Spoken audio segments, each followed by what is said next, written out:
Rehabilitated.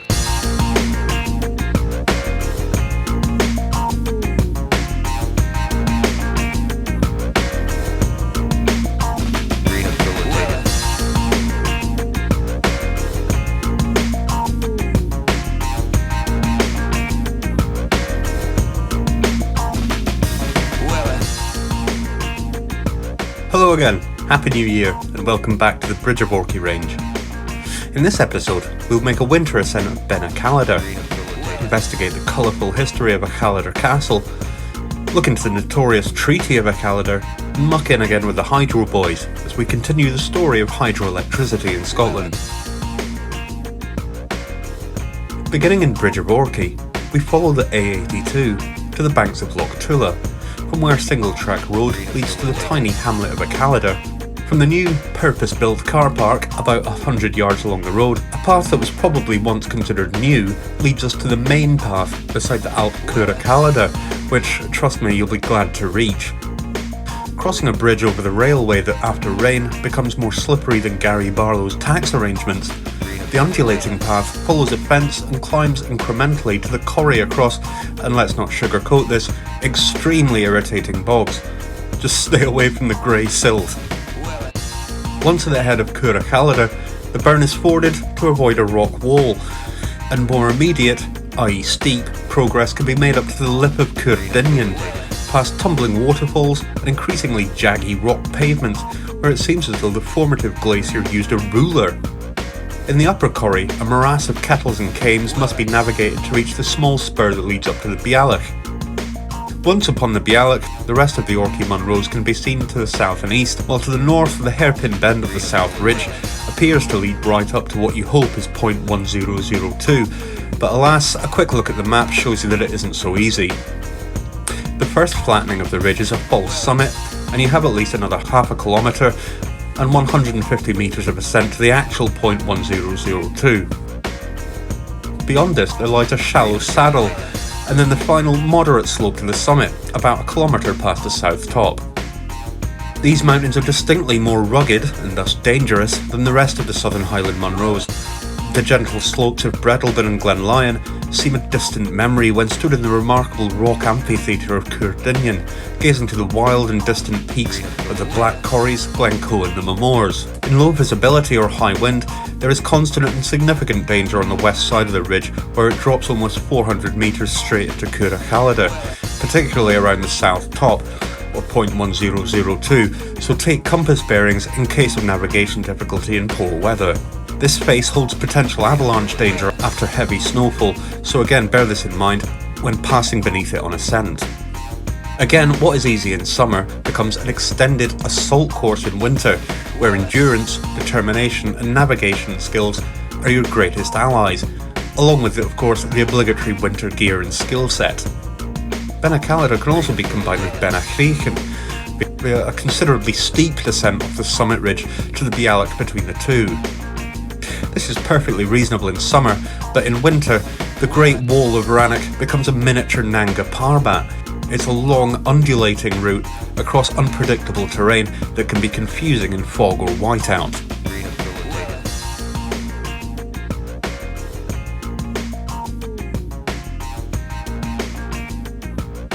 Greetings once more. Here we are, it's north of Bridge of Orchy.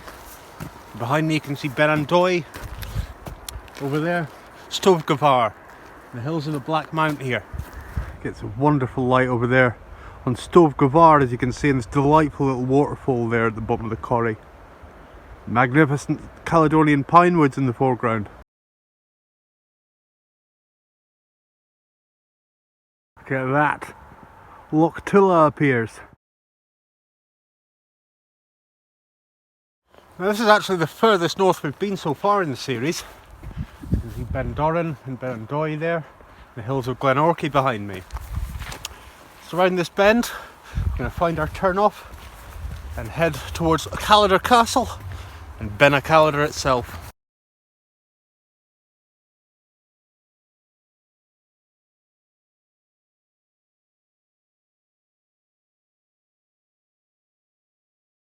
Aha! There she blows.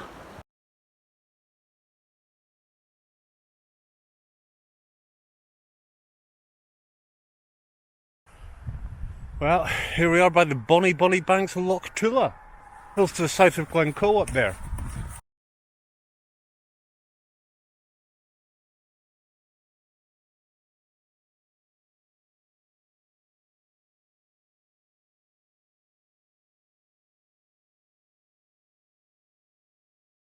You can see the hills of Glenatib over there in the sunshine. Down there, the water's edge, is where our path begins. Just look at that. Beautiful, huh?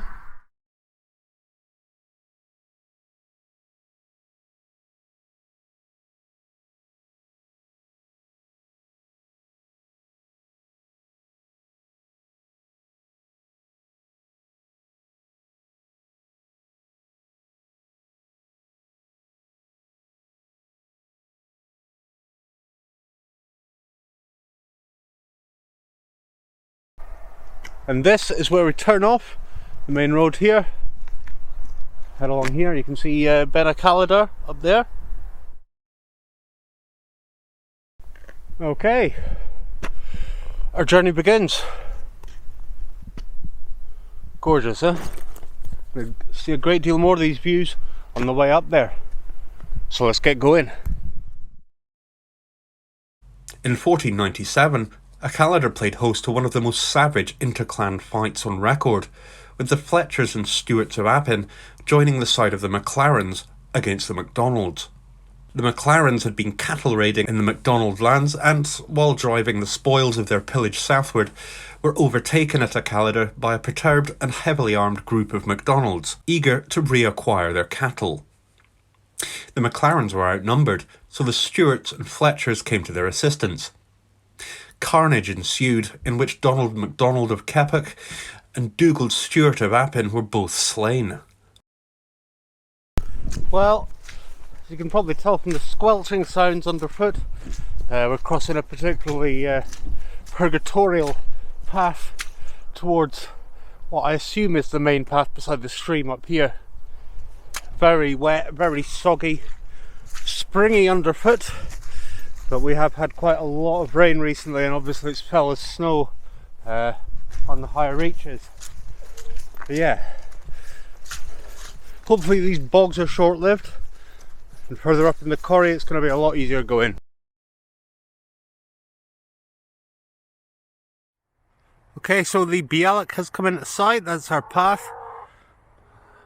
Some noisy stags around here.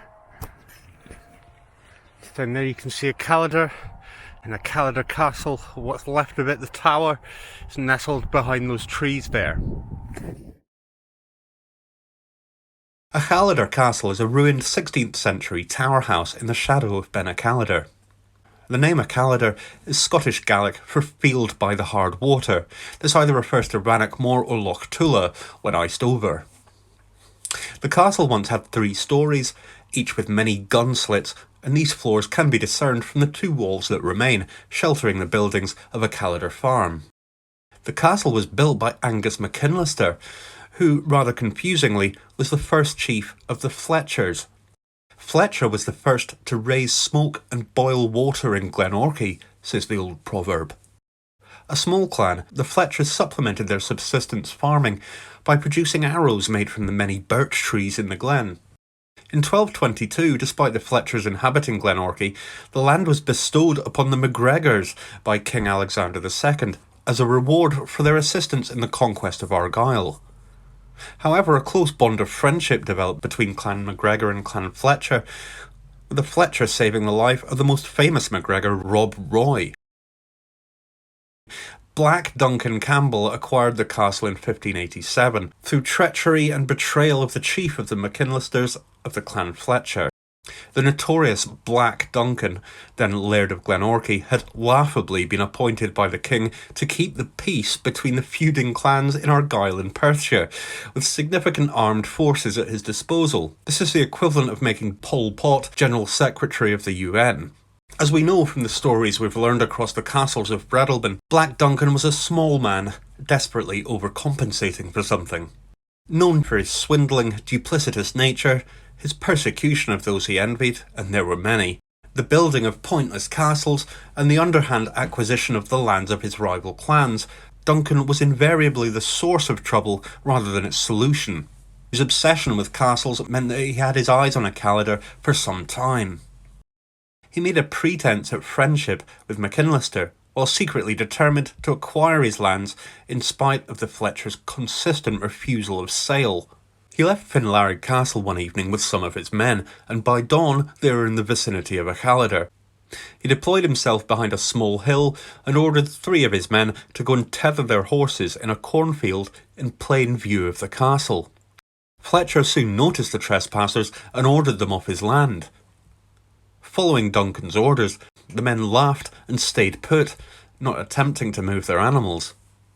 The Fletcher chieftain tried once more, but when the men again mocked his remonstrations, he lost his temper. Pulling up an iron stake, to which the horses were tethered, he hurled it with all his might at one of the intruders, apparently killing him. Black Duncan then just so happened to be passing, and expressed with maximum ham great shock and surprise at the incident. Fletcher had just murdered an officer of the king in the discharge of his duty. He is very much afraid, he tells Fletcher, that when the king learns of this matter, he'll surely order Fletcher to be hanged and his lands forfeit. He suggests that Fletcher should take refuge with some friends in Rannoch until the danger of discovery is past, and says that he, Black Duncan, would turn a blind eye to his escape. Furthermore, to avoid the forfeiture of Fletcher's lands, Campbell suggested that he could help matters by agreeing to their conveyance to himself, and said that they could be reconveyed to Fletcher when the whole thing is blown over. Such a thoughtful fellow. Fletcher, considering the dilemma in which he finds himself, is therefore prevailed to convey his lands to Campbell, who immediately lodges the document in the registry office in Edinburgh. Of course, when Fletcher later wants his property back, Campbell will have none of the idea. As the final insult, Campbell actually allows the Fletchers to stay on at Callidor, but as rent-paying tenants. Never mind a brass neck, this guy was apparently entirely comprised of the stuff. Well, here we are, having just crossed the West Highland line. There's a freight train, as you can see, just heading down there as we've passed it. Gorgeous, isn't it, looking west to Glenateeve. From here you can kind of see why it's called the Wall of Rannoch, delineating the south side of the moor here. And, as you can see, it's getting a little bit hazy, but according to the weather forecast, that's going to clear later on, so it's all good.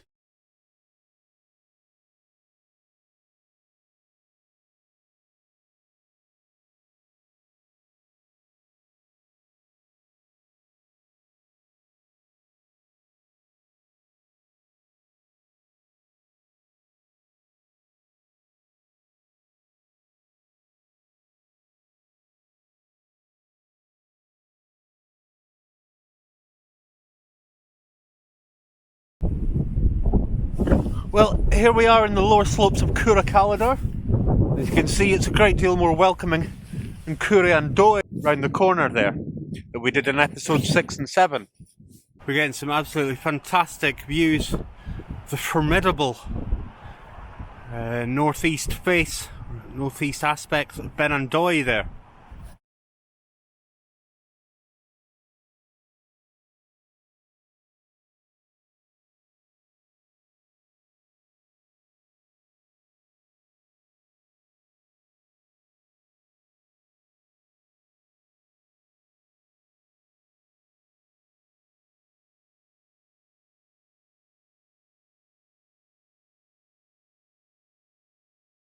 Okay, so we are Cúra Callidor. Just up there is the lip of Cúrdinnin, which is a proper corrie, as you'll see. Well, the corrie's beginning to narrow here at its head wall, and if, like me, you don't fancy slip sliding your way up there, like most people, you'll cross the river here. We're going to head up the other side of it.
Well, as you can see up here, the higher slopes of the Corrie, it's really 360 wonderment.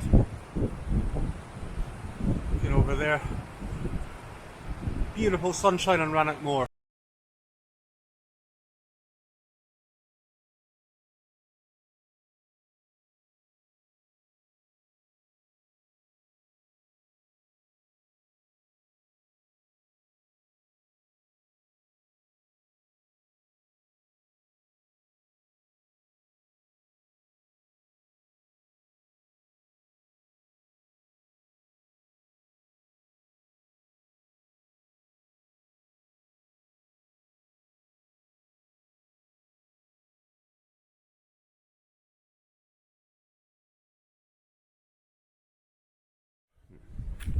Well, here we are, Caerdinian.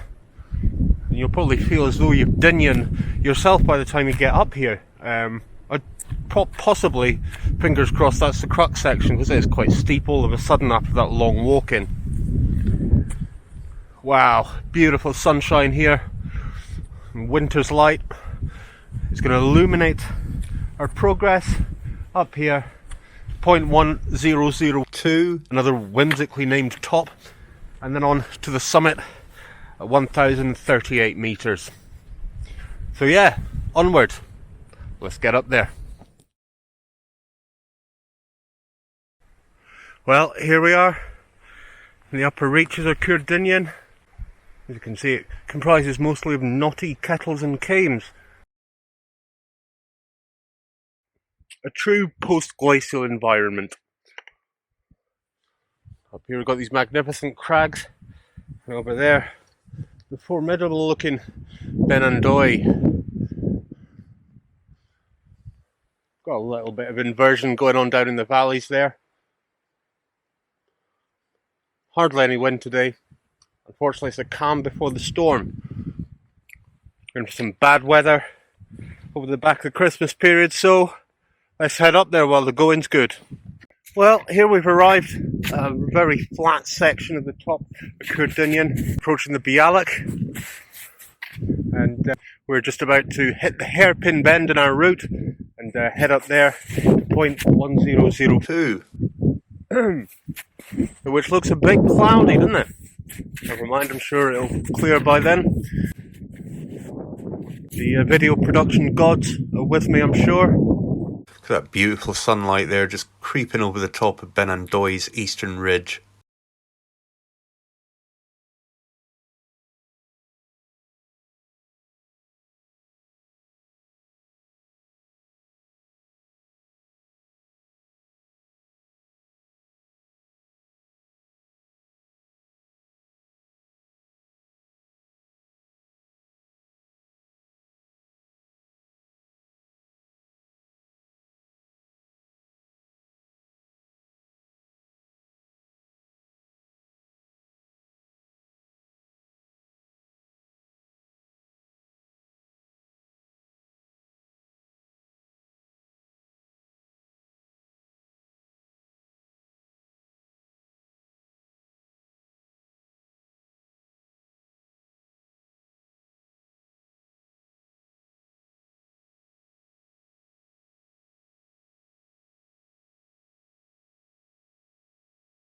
That's our route along there.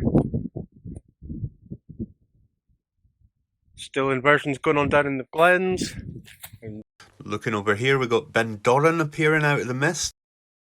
Ben Vannock up there, which, as you can see, looks rather different from last time, that grassy lump that we climbed. As I mentioned, the summit itself is fairly craggy from this side.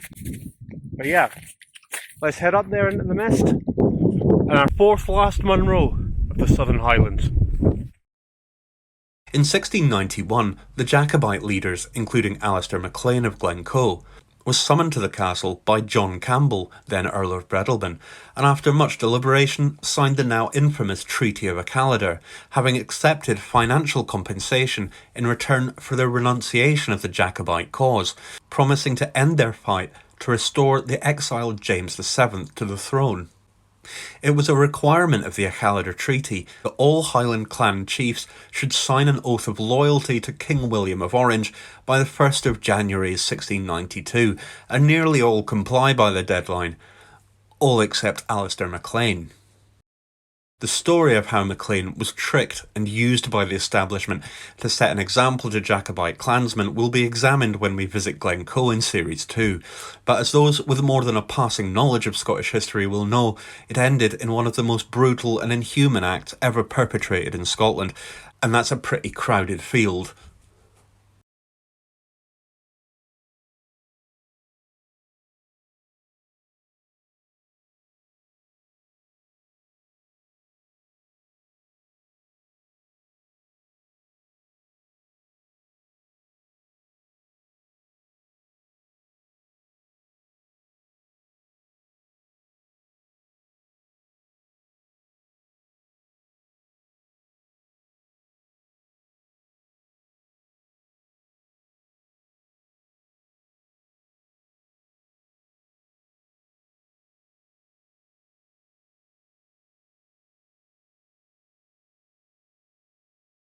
Well, we're just ascending towards point 1002 here, and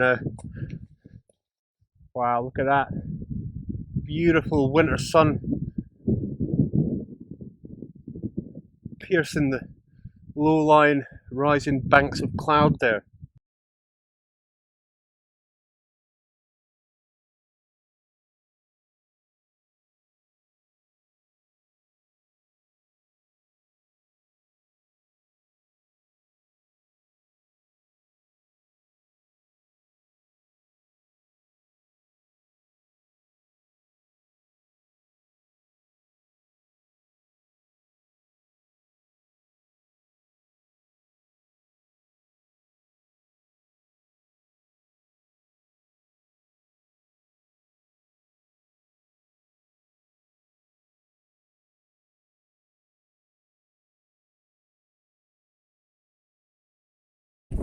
Okay, so we're making our way up towards the south top here. Benandoy there. Benvanich and mist beginning to lift behind us. Not much further now, so let's get up there. The bypass below and to the west of point 1002 appears to have been made by Evel Knievel, and doesn't even save much effort, so it's probably best to stick to the crest and bag the south top so Sir Hugh Munro doesn't turn in his grave.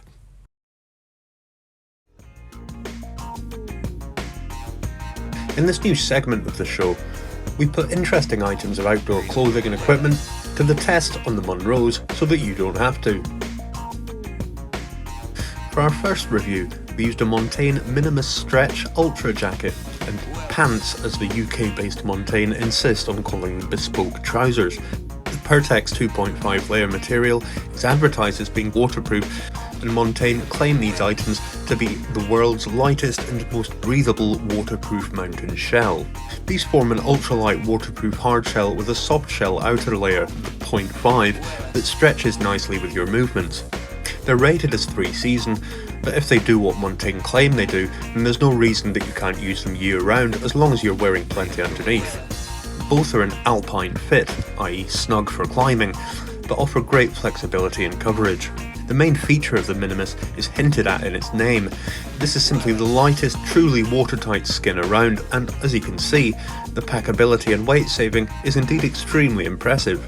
The jacket packs quickly into its own pocket to a package around 10 by 20 centimeters and around 3 centimeters thick.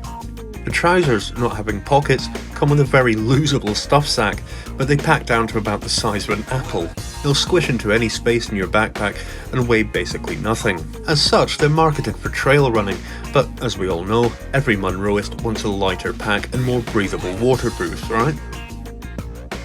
The jacket's features are surprising for a supposedly minimalist item, however, with popper fasteners to allow you to wear the zip open without the jacket sides flapping around, a hanging loop and huge OS map sized pockets. The zips on both are high quality and don't catch on the material. The hood and neck coverage is excellent on the jacket, with room for a climbing helmet and neck warmer. The hood has a very small wired, malleable peak in the brim and is easily adjusted. The trousers are highly adjustable at the base with 2 velcro straps that keep bagginess in check, a high zip and strong elastic. They don't look or feel like overtrousers to wear. The fit is excellent without being restrictive. Sound too good to be legit? Let's see if they lived up to the hype and performed in one of the harshest environments in Europe. These live up to their billing. The technology in the shell is evident in its durability and performance in both harsh winter winds on Ben Vanach, torrential freezing December rain on the return march from Akallidar. The shell kept me completely protected, with no wet patches and no leaky zips. The fabric is exceptionally thin and light, but extremely durable, and it stretches pleasingly over bulky clothing. Both are highly breathable thanks to the impressive Pertex Shield technology that does arguably as good a job as a 3-layer preventing excess heat. You may find the lack of stowage for the hood an issue, but I hardly noticed it when wearing the hood down. I wouldn't advise putting anything bulky or sharp in the jacket's cavernous pockets, and it should go without saying that multiple layers were required underneath the shell for insulation in winter conditions. This is a totally reliable, monsoon-proof shell that keeps you dry, so if you're looking for a new set of packable waterproofs, these are most definitely a shout.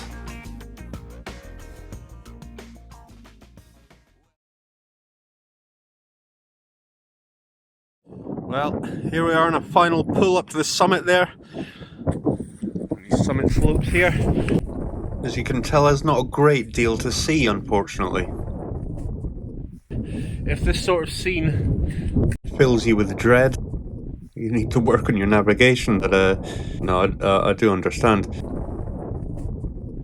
If you're fond of the psychological boost of having a path to follow, it's not pleasant in winter. Now, luckily I can follow my footsteps back, but yeah, the lack of visibility and the fact that the sun's going down fairly fast can be a bit of a fear factor in the winter time. However, if you plan it correctly, stick to your timetable, you'll get back safely.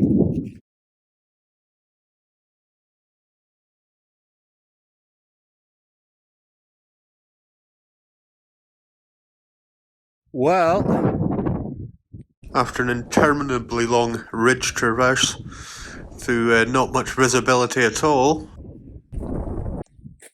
we finally make it to the summit of Ben Akallidar mountain, the field by the hard water. Plenty of hard water up here, as you can see, and that was a hard slog along there in the winter time, gotta say. A couple of points where I'm like, how far away is this summit? Is it worth it? But hey, ploughed on, it was definitely worth it. Now we've got another cairn along there which is slightly lower than the 1038, which is our summit, and as you can see, the views aren't particularly amazing, but it's absolutely lovely light in the foreground. As you can see here, that is the edge of the wall of Rannoch that you can see has some fairly large cornices, hence I'm not going too close. But yeah, last bit to the summit, let's go. This is now my 50th Munro that I've completed. Wow. It's been hard work getting up here for the 50th. I'm so glad I did it, persevered, and here we are at the cairn. We have got 50 Munros in the bag! Oh yeah! Thanks again for journeying with me. Man, this has been a proper winter adventure. But here we are at the summit.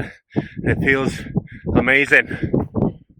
Of course, the hard part is getting ourselves back safely along that ridge, but for now, it's time to celebrate and say 50 Munros in the bag. Yee-hee! Also, it's Christmas Day, so a belated Merry Christmas to everyone.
In 1943, only 1 in 6 farms and 1 in 100 crofts had electricity.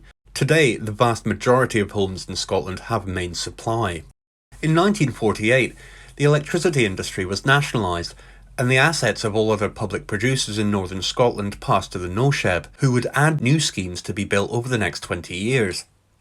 This would provide electricity to northern Scotland on an unprecedented scale.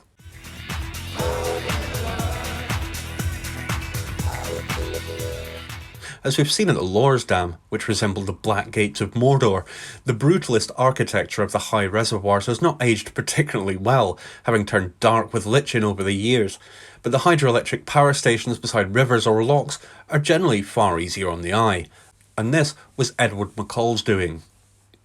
While most designers and engineers saw the power stations as little more than boxes to put the turbines in, McCall was more politically conscious of the need to camouflage them so as not to scar the often sublime landscape with some industrial monstrosity. A handsome power station, designed to blend in with the natural landscape, would be valuable in fending off accusations of environmental vandalism from the amenities lobby. Carefully sourcing local slate and stone from nearby quarries, the cottage architecture approach of McCall's can be seen at the Glenlockie power station that we passed in episode 15 on our way to Meowcurdy. McCall's expertise lay not just in design but in politics. He had great technical acumen and the proven ability to deal decisively with political opponents. "Let's give him the dull thud" was McCall's favourite phrase when discussing particularly entrenched opposition.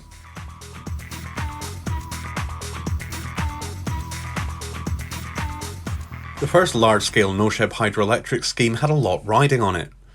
In making it the exemplar for the development plan, James Williamson knew that, with its opponents ranked against it, anything less than total success would put the survival of the entire hydroelectric project in jeopardy. He and McCall had spent thousands of hours investigating the Sloy project, and failure was simply not an option. Loch Sloy, nestled between the Munros, Benvein and Benvorlich near Loch Lomond, was a clear choice for the first NOSHEB scheme, given its relative ease of connection to Glasgow and the need of the city's residents for greater energy supply. It was also significant to the implementation of the social clause. Tom Johnson's vision of electricity supply to the Highlands being a public service, i.e. not a profit-driven enterprise, would be financed initially by selling the current produced at Sloy to the Glaswegians. In the post-war years, with the creation of the NHS and the welfare state, the collective inspiration to rebuild the country and improve conditions for those less fortunate than others was a huge factor in such legislation being passed.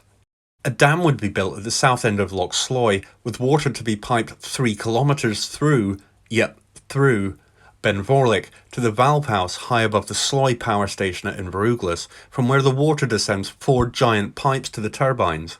This plan was a lot easier to write down than it was to implement, on a scale that even maverick engineers like Williamson and McCall could not have foreseen. The planned opening of the scheme was pushed back a whole 3 years from 1947 to 1950. The problems encountered included difficulty of access to the location, i.e. concrete roads had to be laid from the main road by Loch Lomond to the construction site 4 kilometres away and almost 300 metres above, to enable the heavy machinery and building materials to access it. Massive earth-moving operations were carried out before the foundations of the dam could be laid. Once these were laid, the joiners and concreting crews began work on the dam itself, a colossal structure 50 metres tall and 357 metres long.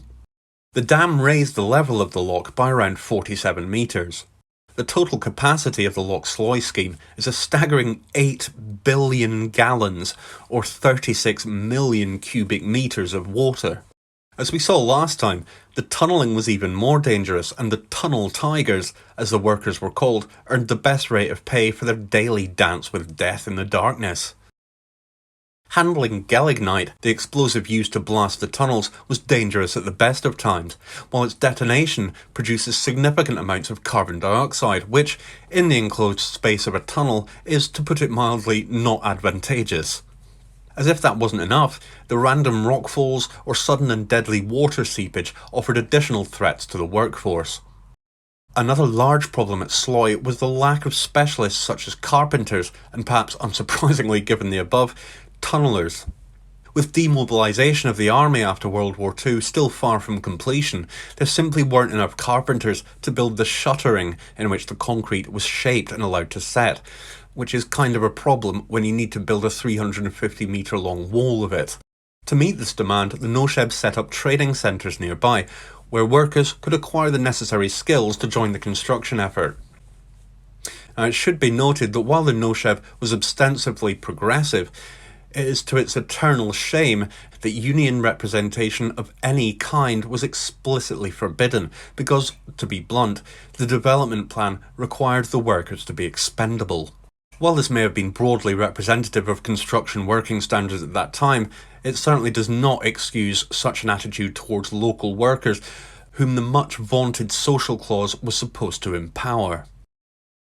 Sloy eventually opened successfully in 1950 and remains the largest hydroelectric power station in the UK. It can operate a full load within 5 minutes of a standing start, and this makes it ideally suited to use during times of peak demand. Many other schemes were constructed over the next decade, and by 1960, Highland landscapes had changed significantly. 54 power stations, 78 dams, 300 kilometres of rock tunnels, and another 300 kilometres of aqueducts and pipelines had all been built. The dams held new or enlarged locks, power stations nestled on rivers and locksides, and rivers had been diverted or disappeared into underground tunnels. Power from the Glens ran along a new 32,000 kilometres of electricity pylons and infrastructure to the remotest crofts. Lives had been changed forever. In the final part of our story of hydroelectricity in Scotland, we'll look at the defeat of the North of Scotland Hydroelectric Board and the resurgence of hydroelectricity as a renewable resource in the 21st century.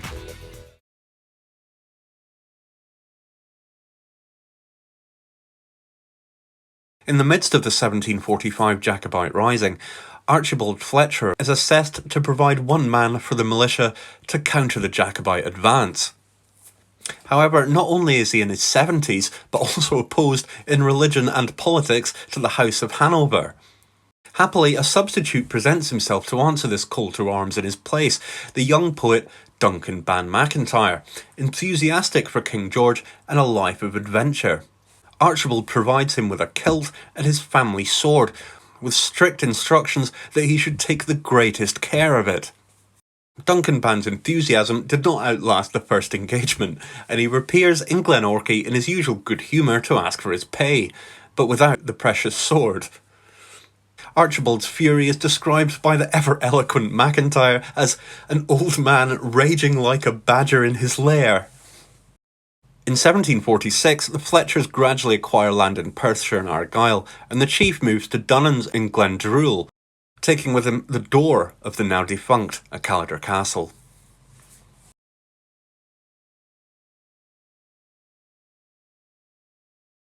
That's it for now. Thanks again for watching. Next time we'll take on Benacreacon, the last of the Bridge of Orkney Hills. Till then, Happy New Year and enjoy your adventures.